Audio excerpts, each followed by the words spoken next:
क्या मर्द नहीं रोते? क्या लड़कों के साथ कभी गलत नहीं हो सकता? जब भी किसी महिला के साथ कोई अपराध होता है तो पूरा देश एक साथ खड़ा होता है। सड़कों पर मोमबत्तियां जलती हैं, सोशल मीडिया पर जस्टिस के हैशटैग ट्रेंड करने लगते हैं और ऐसा होना भी चाहिए। लेकिन एक ऐसा सच है जिसे हम सब ने अपनी आंखों के सामने होते हुए भी अनदेखा कर दिया है। अगर किसी लड़के के साथ जबरदस्ती हो जाए तो समाज उसे क्या कहता है? या तो उस लड़के का मजाक उड़ाया जाता है या फिर उसे वो शब्द सुनने पड़ते हैं जो वो कभी नहीं सुनना चाहता होगा। अरे भाई तेरे तो मजे हो गए, तुझे तो जन्नत मिल गई।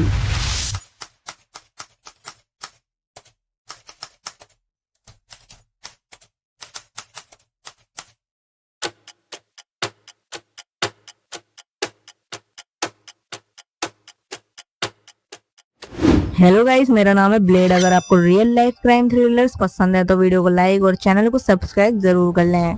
आज की कहानी किसी फिल्म की नहीं बल्कि मुंबई के रहने वाले राहुल की है। राहुल जिसने अपनी जिंदगी की एक ऐसी रात देखी जिसे वो शायद कभी नहीं देखना चाहता था। राहुल एक बिल्कुल नॉर्मल लड़का था। दिन में कॉलेज जाता था वो और शाम होते ही फूड डिलीवरी का काम करता था वो, क्योंकि घर की जिम्मेदारियां भी उसी के कंधों पर थीं, क्योंकि उसके पिता पहले से ही इस दुनिया से जा चुके थे। छोटी बहन पढ़ाई कर रही थी और बेचारी माँ घर संभाल रही थी। तो मतलब साफ था, राहुल अगर काम नहीं करता तो उनका घर नहीं चलता। रोज की तरह उस दिन भी वो शाम को डिलीवरी के लिए निकलता है, लेकिन उस दिन किस्मत शायद उसके साथ नहीं थी, क्योंकि काफी देर तक उसे बहुत कम ऑर्डर्स मिलते हैं। रात के 12 बज चुके थे, कमाई कम थी और घर का स्ट्रेस उसे ज्यादा था। तभी फोन पर एक ऑर्डर आया। लोकेशन काफी दूर थी, लेकिन घर के हालात देखकर राहुल ने ऑर्डर पकड़ लिया। कैंसिल नहीं किया उसने ऑर्डर को। वो उस एड्रेस पर पहुंचता है। बाहर से सब कुछ शांत लगता है। एक लड़की दरवाजा खोलती भी है, लेकिन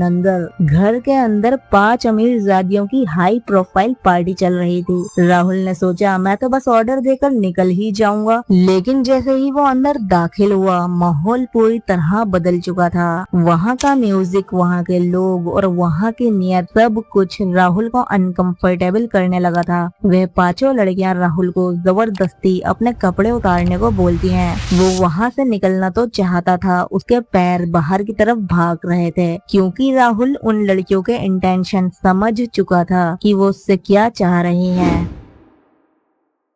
बट क्योंकि उसे पता था अगर वो चिल्लाया तो दुनिया क्या कहेगी। एक लड़का एक लड़की के खिलाफ शिकायत करेगा, क्या कोई यकीन करेगा भी उसकी इस बात पर? क्या लोग उसकी बात का मजाक नहीं उड़ाएंगे? वो लड़कियां उसे डराती हैं, धमकाती हैं कि अगर तुमने हमारी बात नहीं मानी तो हम तुम्हारे ऊपर रेप का आरोप लगा देंगे। उस रात राहुल ताकत से नहीं, उस डर से हारा जो समाज ने लड़कों के दिमाग में बिठा दिया है। वो लड़कियां बारी बारी उसके साथ बहुत गंदे काम करती हैं।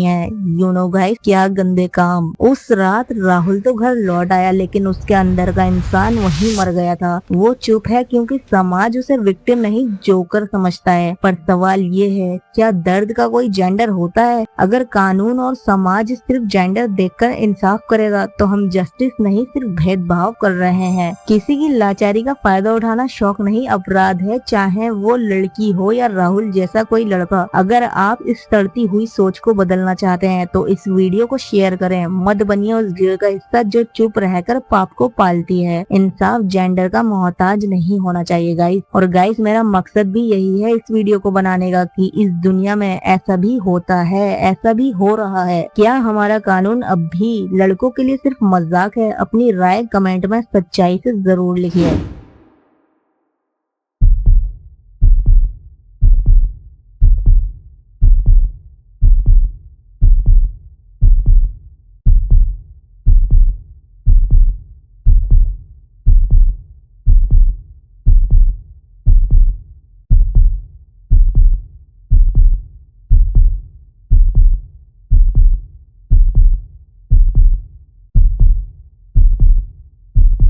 अगली वीडियो आएगी जल्द ही, तब तक के लिए सतर्क रहें, क्योंकि हर हंसता हुआ चेहरा सच नहीं बोलता और हर खामोशी एक म्यूट प्रूफ होती है।